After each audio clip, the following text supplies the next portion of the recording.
হে WhatsApp everyone, good evening. আমি এখানে ready হয়ে বেরিয়ে পড়লাম। বাইরে বেরিয়ে দেখি আমার মার্সিডিজ আমার জন্য ওয়েট করছে। তারপর মার্সিডিজে চেপে টোটোতে চেপে আমি পিডিসিএল যাচ্ছিলাম আমার বান্ধবীদের সাথে দেখা করতে।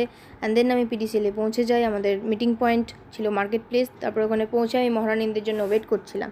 শেষমেশ ওনারা এলেন। আমরা একসাথে হাঁটতে হাঁটতে পার্কে যাচ্ছিলাম। তারপরে আমরা রাস্তায় গল্প করতে করতে গুটি গুটি পায়ে পার্কে পৌঁছে যাই। পার্কে পৌঁছে আমরা তো সেই একই, আমাদের গল্প আর শেষ হয় না, অনেক দিন পর দেখা হয়েছে। তারপরে আমরা দুজন দোলনায় দুলছিলাম আর এরা আমাদের সামনে বসে গল্প করছিল। তারপরে আমরা বেশিক্ষণ এক জায়গায় টিকতে না পারায় পার্ক থেকে বেরিয়ে যাই। এবার আমরা আবার হাঁটা শুরু করলাম। অনেক দিন পর সবার সাথে দেখা হলো, খুব ভালো লাগলো। খুব সুন্দর একটা সন্ধে কাটালাম। কিছুজন আসতে পারিনি ব্যস্ত হয়ে পড়ায়। অনেক দিন পর আমরা খুব সুন্দর সন্ধে কাটালাম। তারপরে আমরা ফুটবল গ্রাউন্ডে গিয়ে চিপস খাচ্ছিলাম, একসাথে চিপস খাচ্ছিলাম আর গল্প করছিলাম। অ্যান্ড দেন তারপর ওরা বাড়ি চলে গেল। ওদেরকে টাটা বাই বাই করে আমি আমার বাড়ির দিকে চলে এলাম। So that's up for today. Thank you so much for watching.